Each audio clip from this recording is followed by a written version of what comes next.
प्रणाम, नमस्कार आप सबको। मैं त्रिभुवन चौहान और अभी हम हल्द्वानी में हैं। एक जोश के साथ हल्द्वानी आज आगे आया है और हल्द्वानी में पहुंचे हैं अलग अलग जिलों से लोग, और इन सब का एक ही काम है यहाँ से कि मूल निवास और भू कानून के लिए जो बातें की हैं, और आज से नहीं है, 94 का आंदोलन था, वहां पर भी यही बात हो रही थी कि मूल निवास हमारा जो स्थानीय उत्पाद है, हमारी जो जमीन है, हमारी जो संस्कृति है, उसको बचाने के लिए उत्तराखंड अलग राज्य बनाया जाएगा। और 24 वर्ष हो चुके हैं उत्तराखंड को बने हुए, लेकिन आज भी आम जो युवा है, आम जो माताएं हैं, आम जो बुजुर्ग हैं, वो इंतजार कर रहे हैं उसके लिए। ये तमाम लोग, ये चेहरे देखिएगा आप, जहां जहां तक आपकी नजर जाएगी।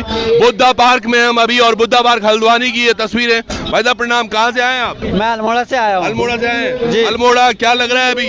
अल्मोड़ा तो पूरा प्लान से खत्म हो गया है, रोजगार ही नहीं है। ये देखो, ये एक परिवार एक रोजगार, कुछ पैसे किस तरह बचाते हैं इस बेरोजगार ही समझ पाते हैं। क्या बात है। और ये वन यूके की वो टीम है जो हमेशा हर जगह मुझे दिखती है, यकीनन बहुत अच्छा कार्य ये कर रहे हैं। बहुत बहुत धन्यवाद मेरे भाई। आप कहाँ से आए सर? भिकिया सेंड से आए? अल्मोड़ा। हाँ, क्या बात है। क्या लग रहा है सर, सरकारें क्यों नहीं चिता रही हैं? हम लोगों में एकता की कमी होगी। अगर हम सब लोग राजनीतिक दलों से अलग हट के भू कानून मूल निवास की तो सबकी मांग है, तो उसमें अगर हम सब लोग एकत्र हों तो फिर ये इसका मूल निवास भू कानून तुरंत मिल सकता है। बिल्कुल, मूल निवास और भी भू कानून अवश्य मिलेगा। और अगर तमाम लोग जितने भी जुड़े हुए, भाई साहब प्रणाम, कहाँ से आए? मैं पौड़ी पोखड़ा से आ रहा हूँ। अरे क्या बात है, पौड़ी बिड़ी नया भाई, क्या लगू यकबिड़ी कुछ आज अलग जगह ली? देखो, हमें समय समय पे जो इस तरह की अलग जगानी पड़ेगी, सब लोगों को एकत्रित होना पड़ेगा। और एक दिन ऐसा आएगा जब पहाड़ों में जो है इतना ज्यादा पलायन हो गया है, जब तक हम एकत्रित नहीं होंगे इस पलायन को नहीं रोक पाएंगे। और पहाड़ों के जो असली मुद्दे हैं, जो वर्तमान सरकारें हैं, वो मुद्दों से भटक रही है और युवाओं को जो है भटका रही है। जब तक हम लोग एकत्रित नहीं होंगे तो हम पहाड़ों के हित के लिए लड़ाई नहीं लड़ सकते हैं। बिल्कुल, और हमें साथ के साथ हित के लिए लड़ना भी होगा। ये तमाम जो युवा आज यहाँ पर मौजूद है, इनकी एक ही मांग है, कैसे भी हो आज हमें अगर बात करनी हो तो केवल मूल निवास और भू कानून की, क्योंकि मूल निवास अगर नहीं है तो हमारे आने वाला जो भविष्य है वो बड़ा अस्थिर होगा। हमें समझ नहीं आएगा कि क्या हो रहा है हमारे युवाओं के साथ, हमारे बच्चों के साथ, उनकी जिंदगी के साथ खिलवाड़, और नौकरियों पर कोई और बाहर का बैठा होगा। जो लोग यहाँ नहीं आ पाए वो वीडियो को शेयर जरूर कीजिएगा। आप वीडियो को शेयर कीजिएगा तो औरों को पता चलेगा क्या कुछ हो रहा है आज हल्द्वानी में। प्रणाम सर, कहाँ से आए? मैं तो हल्द्वानी से हूँ। अच्छा। हमें 1950 मूल निवास चाहिए। अच्छा। जो 1950 से उत्तराखंड में आए हैं, चाहे वो किसी भी जाति का हो, किसी भी धर्म का, किसी भी कौम का हो, जो 1950 से पहले का यहाँ आया हुआ है वो मूल निवास, वो उत्तराखंड का मूल निवासी है। जो 1950 से पहले से आया हुआ है वो मूल निवास, चाहे किसी भी कौम का हो, बिल्कुल, हिंदू, राजपूत, सिख, ईसाई, जो 72 जाति के भारत में 72 जाति के लोग निवास करते रहते हैं, उसमें से जो 1950 से पहले यहाँ आया उत्तराखंड में, वो हल्द्वानी को क्या कहते हैं, कुमाऊं मंडल का, उत्तराखंड का मूल निवासी है। हम उसी के जो जन सलाह बात इकट्ठा हो रहा है। हल्द्वानी में कैसा है माहौल सर? अगर हम बात करें कुमाऊं में, हम जानते हैं पलायन की बात करेंगे तो यहाँ पर भी पलायन बहुत है। पिथौरागढ़ हो, धारचूला हो, सभी लोग अब हल्द्वानी में, पहाड़ों पर कोई नहीं है। पलायन पूरा हो चुका है, और कुछ पलायन जितना तो 90% पलायन हो चुका है। पूरे हल्द्वानी और देहरादून बच चुके हैं। पूरे जो पहाड़ी जो भूमि है वो पूरी बंजर पड़ी हुई है, उसको देखने वाला कोई नहीं है। पूरा पलायन दिल्ली, बम्बई से तो वो अपना कब्जा कर रहे हैं उत्तराखंड में। बिल्कुल कब्जा कर रहे हैं, ऐसा भाई साहब ने बताया। और तमाम लोग, भाई साहब नमस्कार, कहाँ से आए हैं? नमस्कार, मैं डीकर मेवाड़ी, विकासखंड ओखलगढ़ा, जनपद नैनीताल से आए हुए हैं। हम वर्षों मांग जो हमारी मूल निवास को लेकर के है कि हमारी हर मातृ शक्ति, हर युवा शक्ति, हर बुजुर्ग की यही मांग है कि हमें मूल निवास चाहिए। तो उसी के हक की लड़ाई के लिए आज हम बुद्ध पार्क हल्द्वानी में एकत्रित हुए हैं। तो अब यहाँ से क्या रहेगा रूप? ये बड़े स्तर में आंदोलन मांग को पूरा नहीं करेगी तो हम सभी लोग एकत्र होकर के लिए अपने क्षेत्र, और ये चिताना होगा, सरकार को भी समझना होगा, क्योंकि ये आम उत्तराखंडी है, ये दोबारा बोल रहा है आज और बात कर रहा है उसी चीज के लिए जिसमें 94 को लेकर बड़ा आंदोलन हुआ था। सोचिए, अगर जर जमीन के लिए बचाने के लिए, अपने हक हुकूकों के लिए 1994 में आंदोलन की बात में 2000 में अलग से उत्तराखंड बना, तो आज जब उत्तराखंड को बचाने की बात हो रही है तो ये आम जन शायद चुप नहीं रहेगा। प्रणाम मेरे भाई, क्या नाम है आपका? मेरा नाम यश कुमार है। देखिए, जिस तरीके से आज हम इस 1950 को लेके लगातार युवा संघर्ष कर रहा है, हर पहाड़ी, हर उत्तराखंडी संघर्ष कर रहा है, तो सरकार को इसमें सोचना चाहिए। और हमारा देखिए जिस तरीके से पहाड़ खाली हो रहे हैं, पलायन हो रहा है, पलायन की सबसे बड़ी बड़ी वजह रोजगार है। तो रोजगार अगर जल्दी दे दो, उससे जो हमारे भी बताया भाई साहब ने कि दिल्ली के लोग आ रहे हैं, बाहर के लोग आ रहे हैं और हमारे पहाड़ों पे कब्जा कर रहे हैं, उसी को लेके मूल निवास की मांग को लेके आज पूरा हल्द्वानी, जो मिनी राजधानी के रूप में जाना जाता है हल्द्वानी, उसमें आज ये देख रहे हैं आप भीड़, ये हर एक पहाड़ी का दर्द है। इस दर्द को सरकार को समझना चाहिए और जल्द से जल्द कानून को वापस करना। बहुत बहुत धन्यवाद। और ये तमाम युवा, मैं आगे भी अंदर जाऊंगा, बात करूंगा लोगों से। भाई साहब नमस्कार, कहाँ से आए आप? मैं कोटद्वार से हूँ। कोटद्वार से हूँ। कोटद्वार से आए। कितने लोग आप साथ आए हैं? काफी लोग हैं। काफी लोग हैं। क्या लग रहा है सर, सरकार जीतेगी अब की बार? सरकार जीतेगी अब की बार? सरकार नहीं जीतेगी, उत्तराखंड की जनता जीतेगी। लग रहा है जनता आगे आ रही है, आ रही है। चलिएगा, लोग चाहे कोटद्वार, तो मैं कह रहा हूँ तमाम जिलों से लोग यहाँ पर पहुंचे हैं और आप लोग जो घर पर बैठे हैं, आप वीडियो को शेयर जरूर कीजिएगा। एक बहुत अच्छी टीम ये हमारे बीच में है, ये देखिएगा, ये ILP मूल निवास को लेकर जैक फिलिप्स के ये वो तमाम लोग हैं जो इनर लाइन परमिट की बात कर रहे हैं। जिन्हें इनर लाइन परमिट के बारे में थोड़ा सा भी ज्ञात है, उन्हें समझ में आएगी ये चीज। लेकिन ये तमाम जो युवा हैं, इनमें मैंने देखा 18, 19, 20 साल के बच्चे भी हैं जो दिल्ली से यहाँ पहुंचे हैं। तो लोग केवल उत्तराखंड के राज्यों जिलों से ही नहीं, दिल्ली से भी यहाँ पहुंचे। नमस्कार जी, क्या नाम है आपका? हेमचंद भट्ट। कहाँ से आए आप? अल्मोड़ा से। हाँ। क्या लग रहा है जी, मानेगी अभी सरकार? हाँ, मानेगी। संघर्ष करना पड़ेगा, मांगे पक्के मानी आएंगी। तो ये देखिएगा, संघर्ष लगातार, कुछ मातृशक्ति हमारे बीच में है, बढ़िया पिछोड़ी के साथ ये पहुंची हुई है यहाँ पर। आप अगर वीडियो शेयर नहीं कीजिएगा जरूर। प्रणाम दीदी, कहाँ से आए दीदी? हल्द्वानी से। हल्द्वानी से ही है। क्या लग रहा है, सरकार मानेगी? मानना पड़ेगा। और क्या क्या दुख हो रहे हैं आज पहाड़ों पर? देखो तो लोग कम हो रहे हैं। सही ना, बहुत दुख हो रहे हैं।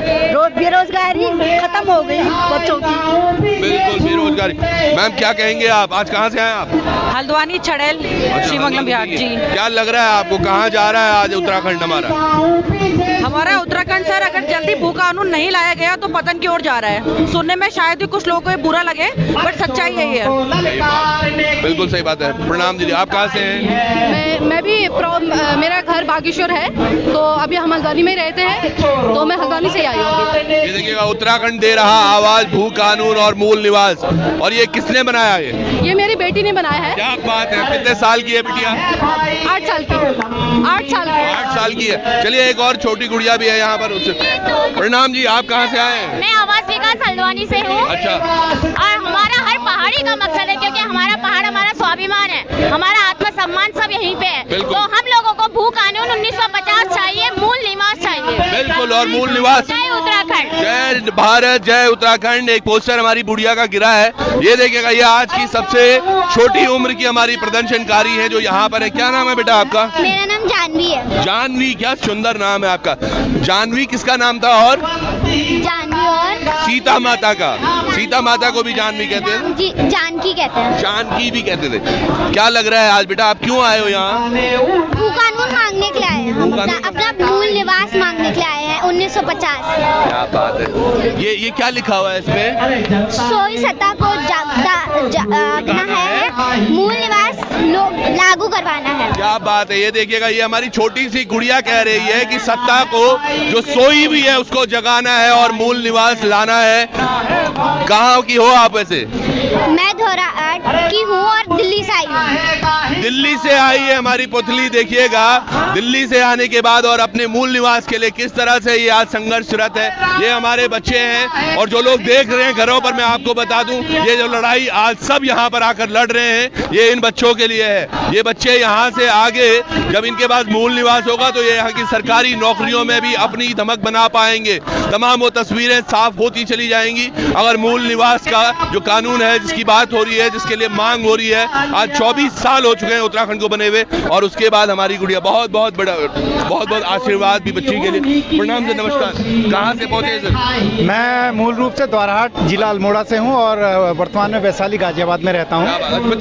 ये छोटी, ये बेटी मेरी है। क्या बात है सर, बहुत बढ़िया बात है। तो कैसा लग रहा है सर, आज दिल्ली से यहाँ पर माहौल, लोग इकट्ठा बहुत हुए हैं? बहुत अच्छा लग रहा है, बहुत खुशी हो रही है कि हमारा पहाड़ जाग रहा है अपने अधिकारों के लिए, जो उसके मूल अधिकार है उसके लिए जाग रहा रहा है और ये आवाज जो आज उठी है, अब ये आवाज मध्यम नहीं पड़नी चाहिए, ये आवाज सरकारों के कानों तक जानी चाहिए। और जो पहाड़ अपना, जो हमारा उत्तराखंड अपना अधिकार मांग रहा है, वो उसको मिलना चाहिए। ये हमारे पुरखों की माटी और धाती जो है, उसे हमने बचाना है, अपने मूल को हमने बचाना है। क्या बात है, क्या बात है। और जनता में ये तमाम लोग जरूर मौजूद हैं, उसके साथ एक युवाओं की ये टीम जिसकी मैं बात कर रहा था। मेरे भाई, आपने दिल्ली से टूटता बिखरता ये पहाड़ मांग रहा है अपना अधिकार, मूल निवास 1950, राज्य हमारा, संसाधन हमारे, तो अधिकारी भी सिर्फ हमारे। ये एक बड़ा प्रश्न है, क्यों यहाँ पर जो अधिकारी हैं वो सब बाहर के हैं। आप देखिएगा मुख्यमंत्री के चारों तरफ जो बड़े बड़े अधिकारी हैं सब बाहर के हैं। उसके बाद अगर हमारा अधिकारी वहां होता, वो जरूर सोचता उत्तराखंड के बारे में। लेकिन ये जो अधिकारियों की बात आपने लिखी है, वाकई ये बहुत शानदार है। हक है हमारा, लेकर रहेंगे मूल निवास, अनुच्छेद 371 और इनर लाइन परमिट की बात आज पहली बार देख रहा हूं मैं उठाई जा रही है। इनर लाइन परमिट को समझना होगा हम सबको कि ये क्या है, क्या ये मूल निवास के लिए मानेंगे और उसके बाद क्या ये इनर लाइन की परमिट के लिए मानेंगे। बहुत बड़ा प्रश्न। हिमालय सिर्फ हम पहाड़ियों का है, जिस पर पहाड़ी रहेंगे और पहाड़ी राज भी करेंगे। मेरा टूटता बिखरता पहाड़ मांग रहा है अपना अधिकार, मेरी केवल इतनी पुकार, लौटा दो मूल निवास का अधिकार। बहुत शानदार इन्होंने लिखा है। जैक फिलिप्स है ये, joint action campaign for inner line permit. ये लोग, और सिस्टम भी है, अब ये किसका सिस्टम है वो देखना होगा, कौन सा सिस्टम हिलता है। भाई से बात करेंगे। बहुत शानदार आपने बनाया है। क्या नाम है आपका? नमस्कार, मेरा नाम है ललित रजवार, मैं मूलतः उत्तराखंड का ही हूँ। मेरे गांव का नाम है छानाभेट। ये कहाँ पड़ता है जिले में? ये अल्मोड़ा डिस्ट्रिक्ट में पड़ता है, दोराहाट में। अरे वाह, वो देखिएगा अल्मोड़ा एक अंग्रेज आया था, उस पे गाना भी बन गया जिसको भेज दिया है यहाँ से, लेकिन मूल निवास नहीं आ पा रहा है। मूल निवास नहीं आ पा रहा है। मेरे भाई क्या कहना है? भाई मूल निवास आएगा कैसे?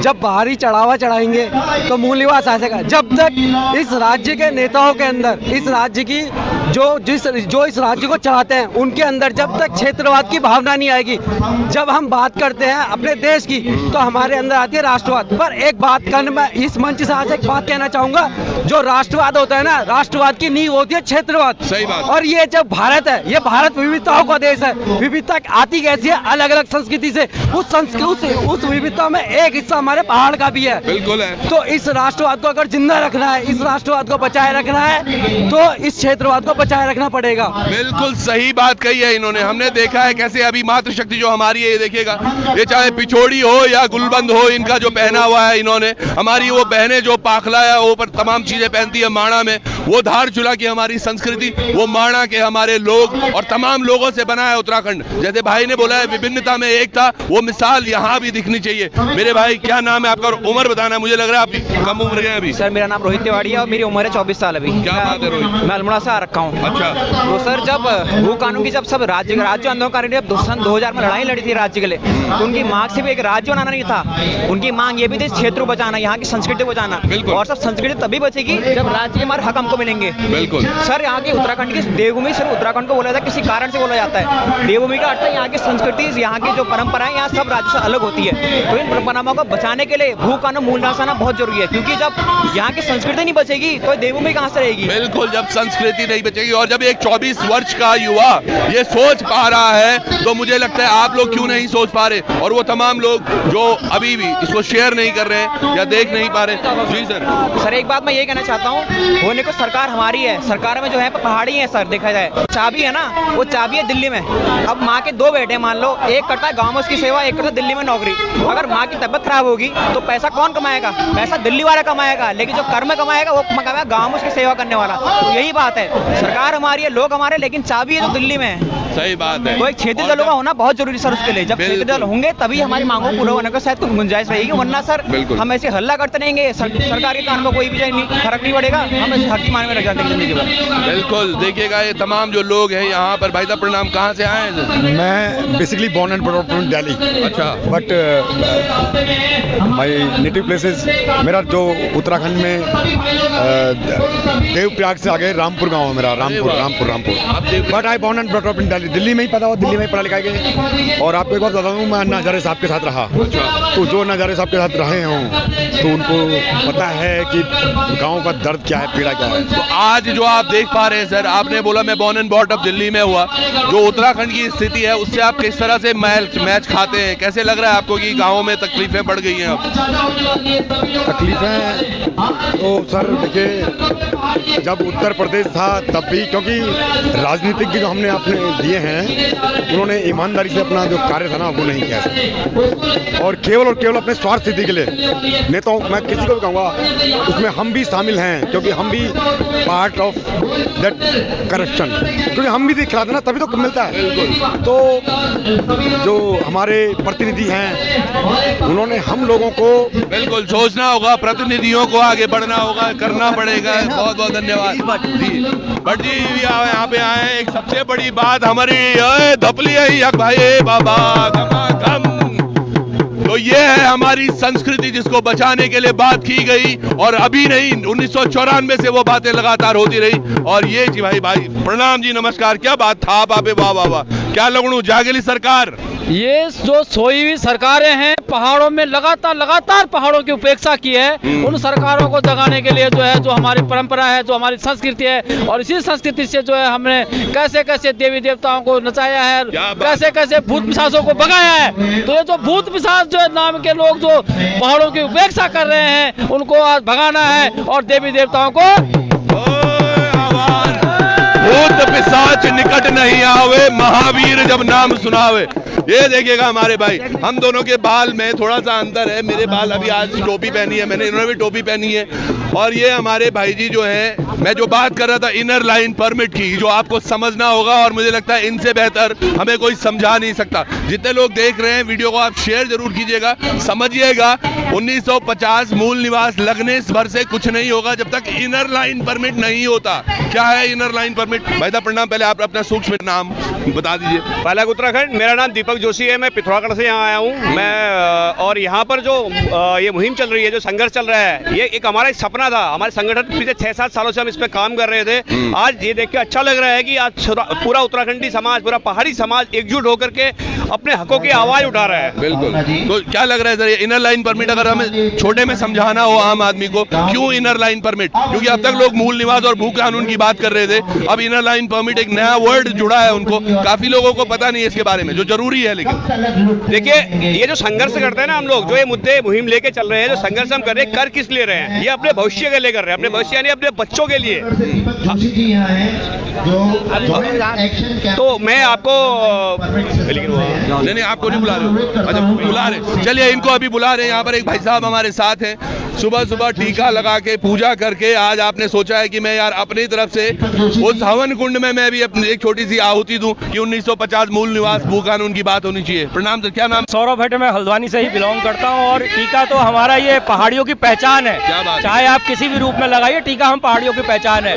और दूसरी बात, इस जो ये हवन कुंड है, इसमें केवल सौरभ भट्ट को ही नहीं, ये पूरे उत्तराखंड राज्य के जो निवासी है उनको अपनी आहुति देने आना चाहिए। और ये क्योंकि मेरा इंडिविजुअल संघर्ष नहीं है, ये हम सबका संघर्ष है, ये आज की मांग नहीं है, ये उत्तराखंड राज्य निर्माण के समय की मांग है, जिसके लिए आज भी हम अपने अधिकारों के लिए यहाँ पे बुद्ध पार्क और मार तमाम सड़कों पे हम लोग आंदोलित होकर उतरना पड़ता है हमको। जबकि सबसे बड़ा दुर्भाग्य है कि हमारे मूल पहाड़ के मुखिया यहाँ पर जो है शासन कर रहे हैं, उसके बावजूद हमें अपनी मांगों के लिए सड़कों में उतरना पड़ रहा है इस तरीके से। कितनी बड़ी बात है ये जो चीज बोली है इन्होंने, हमारे ही लोग हैं जो शासन कर रहे हैं और उसके बाद भी ये हो रहा है। ये बिल्कुल वैसा ही है जब भारत आजाद नहीं हुआ था, तो कुछ यहाँ पर जो हमारे राजा थे, होते तो हमारे थे, लेकिन वो जनता के साथ बहुत तिरस्कार करते थे। आज वही स्थिति है शायद। बहुत बहुत धन्यवाद भट्ट जी, आपने अपने बातें रखे। एक भाई जी और चिंदिया कखन जाना तुम? प्रणाम सर, कहाँ पड़े आए, कहाँ से आए? अल्मोड़ा, नैनीताल से। क्या लग रहा है, पहाड़ों की स्थिति बहुत भयंकर है? हाँ भाई, है भयंकर है। हॉस्पिटल्स कैसे हैं? हॉस्पिटल पहाड़ों में तो वैसे ही कम कमी है। एक चीज जरूर है, अभी जो हम निकले हैं श्रीबद्ध को लेके 70 विधानसभाओं में जाएंगे। हल्द्वानी पहुंचे हैं तो काला डूंगी, नैनीताल, भीमताल, भवाली और साथ के साथ हल्द्वानी में क्या कुछ विकास हुआ है पिछले 2 वर्षों में उसका भी लेखा जोखा कल से लेना शुरू करेंगे। एक युवा हमारे साथ और है। प्रणाम मेरे भाई, क्या नाम है आपका? मेरा नाम दीपक खापनी है, मैं सोमेश्वर कौसानी से आया हुआ हूँ। और बहुत पहल है ये, जरूर होना चाहिए क्योंकि हमारे पहाड़ सब खाली हो गए हैं और बाहरी लोग यहाँ आ गए हैं, तो ये बहुत जरूरी है। और मैं आपके चैनल के माध्यम से सभी जितने भी उत्तराखंड के युवा हैं उनसे कहना चाहता हूँ कि आप लोग बढ़ चढ़कर इसमें प्रतिभाग करें और हर क्षेत्र, हर जिला, हर तहसील में यह आंदोलन रोज प्रतिदिन होना चाहिए और उत्तराखंड में भू कानून जरूर होना चाहिए। और हमारी अस्मिता, हमारा जो जल जंगल जमीन है वो बहुत खत्म होते जा रही है। बाहरी लोग यहाँ रह रहे हैं, हम लोगों को अपनी जमीन बेच के बाहर किराए में रहना पड़ रहा है, दूसरों की गुलामी करनी पड़ रही है, तो यह गलत है। इसलिए मेरा निवेदन है कि सब कानून होना चाहिए और सरकार को सभी लोग मांग करनी चाहिए अपने स्तर से कि सरकार को झुकना पड़ेगा और यहाँ भू कानून लागू करना पड़ेगा और प्रत्येक नागरिक का यह होना चाहिए कि भू कानून जल्द से जल्द लागू हो। सबका ही मांग यही है। बहुत बड़ी बात है। देखिए मैं कह रहा हूँ ना, युवा अब जाग रहा है, युवा बात कर रहा है। भाई यहाँ पर पहुंचे हैं वापस जोशी जी, इनसे बात जरूर करेंगे क्योंकि हमारी जो बात थी वो रुक गई थी कि इनर लाइन परमिट समझना क्यों बहुत जरूरी है। इनर लाइन परमिट पर बात करेंगे सर। और देखिए जैसे कि मैं कह रहा था कि ये संघर्ष जो कर रहे हैं हम अपनी आने वाली पीढ़ियों के लिए, अपने भविष्य के लिए कर रहे हैं। इनर लाइन परमिट एक ऐसा हथियार, एक ऐसा टूल है जो डेमोग्राफिकल चेंज को भी असर करेगा। डेमोग्राफिकल चेंज के अतिरिक्त ये हमारे घर की बहन बेटियों की सुरक्षा भी सुनिश्चित करेगा। बिल्कुल। हमारे पहाड़ों में आए थी लड़कियां गायब हो रही, कितनी रिपोर्ट थानों में दर्ज है और कितनी नहीं है ये हम जानते नहीं है, हमारे पास इतनी जानकारी नहीं है। और कुछ तो लोग जो है डर के मारे एकजुट नहीं हो पाते, डर के मारे बता नहीं पाते हैं इज्जत के भय से, तो अपराध इतने हो रहे हैं। इन अपराधों में लगाम लगाने के लिए, क्योंकि अवांछित तत्वों के लिए आज हमारी उत्तराखंड एक खुली धर्मशाला है। ये धर्मशाला समझ के आते हैं, अपराध करते हैं। हाल के दिनों में भी आपने देखा होगा बहुत सारी क्रिमिनल एक्टिविटीज में अपराधी उत्तराखंड में लिंक निकल के आया था। बिल्कुल। तो ऐसी चीजों की धरपकड़ करने के लिए, ताकि हमारा जो समाज है, हमारा पहाड़ी समाज एक सभ्य, शांत और सौम्य समाज होता है, इस समाज की अस्मिता बची रहे और हमारा किसी को हम रोक नहीं रहे। हम ये नहीं चाहते कि किसी व्यक्ति को रोका जाए, लेकिन जो भी आए मर्यादा में आए। ये किसी व्यक्ति की इनर लाइन परमिट सिस्टम यहाँ लागू होता है तो उसकी पूरी जानकारी, विवरण जो है प्रशासन के पास रहेगा। तो गलत व्यक्ति, अवांछित व्यक्ति तो उत्तराखंड में आएगा नहीं। बिल्कुल। उससे न यहाँ का माहौल बिगड़ेगा, न डेमोग्राफिकल चेंज होगा। बिल्कुल। तो इसलिए हम इनर लाइन परमिट सिस्टम की मांग करते हैं। बिल्कुल। और इनर लाइन परमिट इसलिए भी जरूरी है, हर व्यक्ति का जो यहाँ आ रहा है उसका लेखा जोखा हो हमारे पास। कभी कोई कुछ करके भाग गया या पकड़ा जाए तो उसके लिए बहुत जरूरी। क्यों भाई साहब? बिल्कुल। जैसे हमारे राज्य में आप देख रहे हैं ह्यूमन ट्रैफिकिंग बहुत ज़्यादा बढ़ गई है और तस्करी बहुत ज़्यादा बढ़ गई है। और हम अगर पुलिस कंप्लेंट भी करे तो कुछ हो नहीं पाता क्योंकि हमें पता ही नहीं है कौन लोग आ रहे हैं, कौन नहीं आ रहे। पहाड़ में ना रोड की सुविधा है और थाने वगैरह दूर हैं, तो अब कौन कितनी दूर चले जाता है। इसलिए इनर लाइन पर कुछ जरूरी है ताकि हमें हर व्यक्ति का रिकॉर्ड डाटा हो कि कौन किस वजह से राज्य में आ रहा है, काम करने आ रहा है, पर्यटक है या बिल्कुल क्या मकसद से आ रहा है, कुछ खाका नहीं है। और इसका मैं आपको एक उदाहरण बता दूं, कहीं ना कहीं अगर ये चीजें शुरू होती हैं तो उत्तराखंड सच में भी वृद्धि होगी। मैं कह रहा था, मैं अभी हिमाचल जब गया था तो हर नाके पे 50 रुपए का एक टैक्स पड़ता है, उसके साथ साथ ब्यौरा भी लिखा जाता है उस व्यक्ति का, गाड़ी का नंबर इंगित होगा, तमाम चीजें। जब कोई नया व्यक्ति आ रहा है राज्य में तो हमेशा हमारे भलों के लिए होगा। लेकिन थैंक यू सो मच, मिलते हैं आपसे। ये तमाम लोग अभी यहाँ पर है, देखिएगा कहाँ से लोग आए। एक भाई साहब देखिएगा, आपने चश्मा बहुत गजब का पहना हुआ है, लेकिन है बहुत बढ़िया लग रहा। नाम क्या है सर आपका? मेरा नाम बच्चे खड़ायत है, मैं टीम जैकलिस्ट से हूँ। अच्छा। मैं पिथौरागढ़ से आया हूँ। तो हम मूल निवास और आर्टिकल 371 और ये क्या कहते हैं इनर लाइन परमिट सिस्टम के लिए कम से कम 2014 से कार्य कर रहे हैं। क्या बात है। 2014 से मुझे याद आता है, यानी कि जब से मोदी जी सत्ता में आए तब से आप लगे हुए हैं। क्योंकि हमें तभी पता चला कि ये होता है, क्योंकि हम बच्चे थे तब कुछ ऐसा भी हमें कुछ पता नहीं था। तब हम लोगों से मिले, हमें जाना कि भैया यूपी का आदमी, यूपी वालों को तो मूल निवास मिलता है लेकिन हमें अपने ही यहाँ मूल निवास नहीं मिलेगा। और सबसे बड़ा मूल निवास का घाटा ये रहा कि यूपी की सभी ओबीसी जो कास्ट है वहाँ जो लिस्ट थी वो जो की त्यों पेस्ट कर दी गई उत्तराखंड में। बिल्कुल सारी नीतियां, जबकि हम पहाड़ी राज्य हैं, हमारी यहाँ पर जो भौगोलिक परिस्थितियां हैं वो बहुत उलट है। उसके बाद भी वो तमाम नीतियां जो यूपी में हैं वो यहाँ पर कैसे चल सकती हैं। कुछ तराई के क्षेत्र हम माने तो वहाँ चल भी सकता है, लेकिन पहाड़ों पर क्या होगा?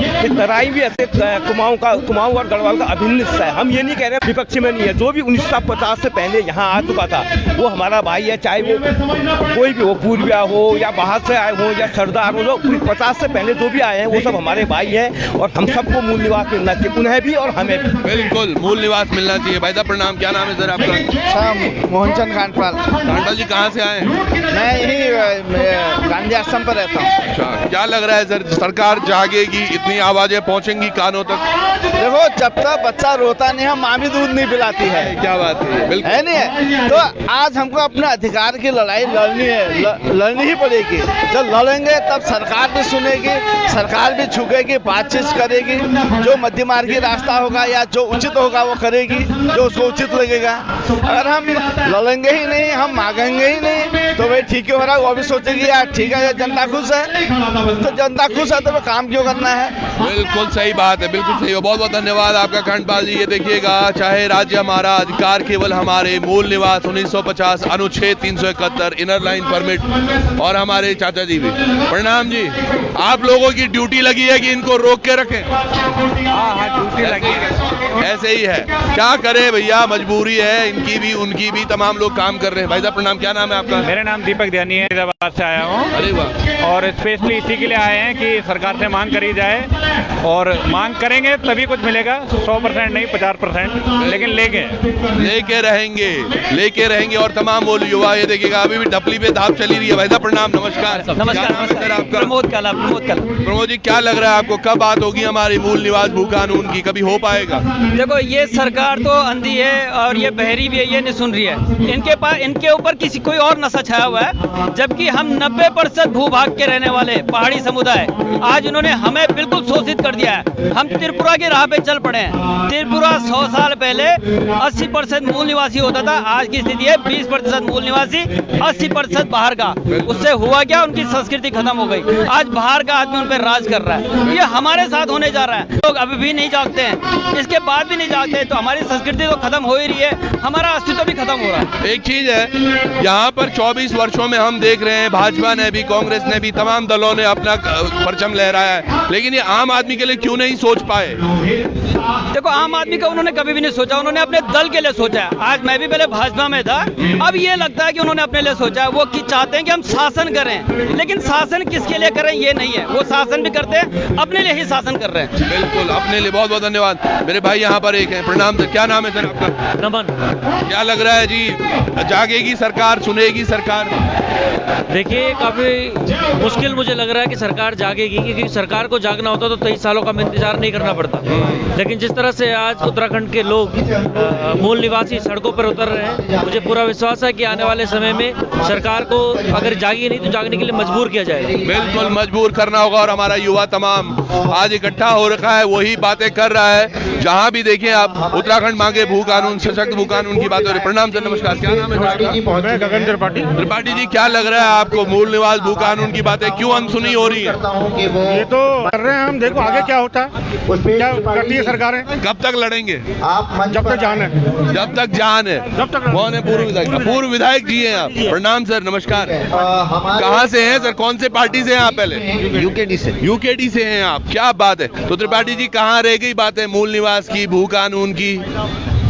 जब बातें रह गई तभी ये लड़ाई शुरू की गई है जी। और आएगा पहाड़, उत्तराखंड के स्वाभिमान के साथ, पहाड़ के स्वाभिमान के साथ, जो जिस तरीके से भाजपा और कांग्रेस दोनों ने मिल करके छल किया है, उस लड़ाई को आज का नौजवान लड़ने के लिए उठ खड़ा हुआ है। और उसी आज ये जनसैलाब नए तरीके से, नई सोच के साथ सड़कों पर है। और पूरे उत्तराखंड के लोग जो जहां भी हैं, दिल्ली से बड़ी संख्या में नौजवान यहाँ पर पहुंचा है। एक चीज बताइए सर, मैं आपको रोकूंगा, यूकेडी को क्यों नहीं समझ पा रही है आम जनता? आज तक उत्तराखंड क्रांति दल को पहले कभी 2-3 सीटें मिली थी। आपका कब का था? आपका कब का था? आप विधायक कब? 2000 पहला वाला चुनाव और 2007 वाला, तो है ना। उसके बाद भी आम आदमी आज उत्तराखंड क्रांति दल को एक्सेप्ट ही नहीं कर पा रही है। ये कहाँ लग रहा है आपको? यही सबसे बड़ा कारण है जो आज उत्तराखंड के सवाल हाशिए पर है। ये क्षेत्रीय मुद्दे हैं, क्षेत्रीय सवाल हैं, पहाड़ से जुड़े हुए सवाल हैं और उत्तराखंड की जनता जहां राष्ट्रीय सोच के साथ चल रही है वहां क्षेत्रीय मुद्दे हाशिए पर चले गए हैं। इसलिए उत्तराखंड के लोगों को, उत्तराखंड की जनता को सबसे पहले तो अपना दुश्मन तय करना पड़ेगा जो उनके हकों पर डाका डाल रहे हैं। पहाड़ की जमीनें बिक रही हैं। एक सशक्त भू कानून जिसको राज्य बनते ही लाया जाना चाहिए था, आज उसकी लड़ाई राज्य बनने के बाद 23 वर्षों बाद लड़ी जा रही है। और दरअसल में जब उत्तराखंड राज्य की लड़ाई लड़ी गई थी, यही मुख्य मुद्दे थे। मुद्दे यही थे, आज भी वही है। जमीनों का सवाल अंग्रेजों के समय से जो काले कानून हम पर थे, जिसकी वजह से हमारे लोगों को उसके हक नहीं मिलते थे। आजादी से पहले भी जमीनों के सवालों को उत्तराखंड के लोग लड़ते रहे हैं और आजादी के बाद हमने सोचा था हमारी सरकारें होंगी, हमारा देश होगा तो उत्तराखंड जैसे पर्वतीय प्रदेशों के लिए भी सरकार की नीतियां बनेंगी जिसमें पहाड़ में लोगों को खुशहाली मिलेगी।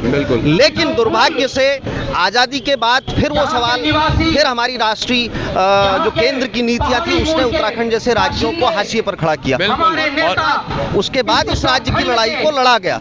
तब भी सवाल यही थे, तब भी जमीनों का, निवासियों का जो पलायन तब से जारी था यहाँ की असुविधाओं के चलते, उसको वापस लौटाने का वो स्वाभिमान वापस लौटाने की बात थी। राज्य बनने के बाद हमने सोचा हमारा राज्य होगा, हमारे लोग होंगे, हमारे हिसाब से हमारे जमीनों के जल जंगल जमीन के कानून बनेंगे, हमारे लोगों के हितों की रक्षा होगी, हमारे गाँव को बचाया जाएगा। लेकिन राज्य बनने के बाद उल्टा, लोग हमारे हैं लेकिन एजेंट बाहर के लोगों के। ये सवाल ये है, इसलिए आज उत्तराखंड इस चौराहे पर खड़ा कर दिया है दोनों दलों ने। बिल्कुल हाशिए पर खड़ा है, बिल्कुल सही कहा है त्रिपाठी जी ने। और एक छवि चीज जो मैं पहले भी बात कर रहा था। प्रणाम सर, नमस्कार दाजू, क्या नाम है सर? मेरा नाम होशियार सिंह कौनिया है जी, मैं पूर्व सैनिक हूँ। अरे वाह। आज मैं मूल निवास के उसमें समर्थन देने आया हूँ। और लग रहा है सर इतने साल हो गए, आज भी वही मुद्दे हैं? नहीं, हम जो उत्तराखंड की जो हमने भावनाएं सोची थी, जैसा उत्तराखंड का सपना देखा था, वो सपना आज तक हमारा पूर्ण नहीं हुआ है। आज हम अपने को ठगा सा महसूस कर रहे हैं कि हम यूपी से अलग हुए तो क्यों हुए, किस बेस में हुए। लेकिन आज भी कुछ राजनीतिक दलों ने हमको इस तरह से गुमराह किया है कि आज भी अपने मूल निवास का प्रमाण पत्र नहीं दे पा रहे हैं। हम अपना, हमारे बच्चे नौकरियों के लिए भटक रहे हैं। स्थायी निवास मिल रहा है, स्थायी मिल रहा है, अस्थायी मिल रहा है, लेकिन बड़ी शर्म होती है। ऐसा लगता है उत्तराखंड में नहीं है, आज भी यूपी में है। बिल्कुल देखते हुए, इसीलिए मैं पूर्व सैनिक संगठन की वजह से, 22 पूर्व सैनिक संगठन है हमारा, हम लोग सभी लोग आ रहे हैं, हम समर्थन देने आए मूल निवास को। क्या बात है, बिल्कुल बहुत बहुत धन्यवाद सर आपका। और आप तमाम लोगों से अभी थोड़ी देर में जुड़ते हैं हम, क्या कुछ हो रहा है यहाँ पर, तब तक के लिए जुड़े रहिएगा लोकार्पण पर। बिल्कुल ये खत्म होते ही दोबारा जुड़ रहे हैं। नमस्कार।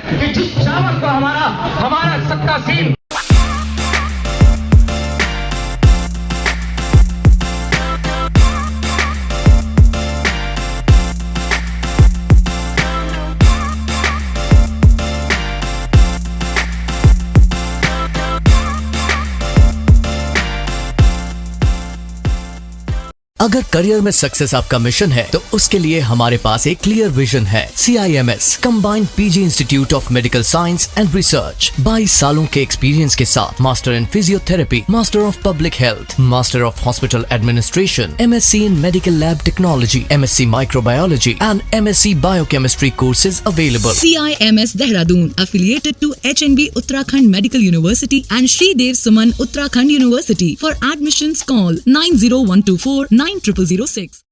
इन्वेस्टमेंट से रिलेटेड अपडेट्स के लिए आपके पास समय नहीं होता होगा और टेंशन भी रहती होगी कि ये अच्छी अपॉर्चुनिटीज ना मिस हो जाए, तो ज्वाइन कीजिए स्टॉक आइडियाज प्लान जो स्टॉक बॉक्स लेके आया है और हो जाइए इस टेंशन से मुक्त। Investment in securities market are subject to market risk. Read all the related documents carefully before investing.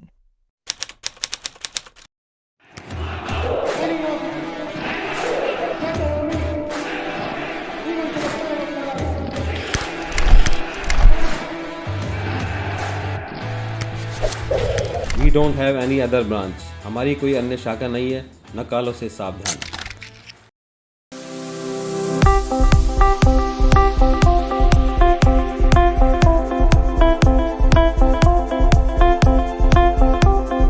अगर जेब में नहीं है पैसा और खरीदना चाहते हैं मोबाइल तो आप भी पहुंच जाएं गढ़वाल मोबाइल्स। मोबाइल्स के साथ आपको मिलेंगे एश्योर्ड गिफ्ट। भरोसे का हाथ गढ़वाल मोबाइल्स। आप भी अभी फोन करें और नीचे दिए गए नंबर पर अपना पसंदीदा फोन ऑर्डर करें।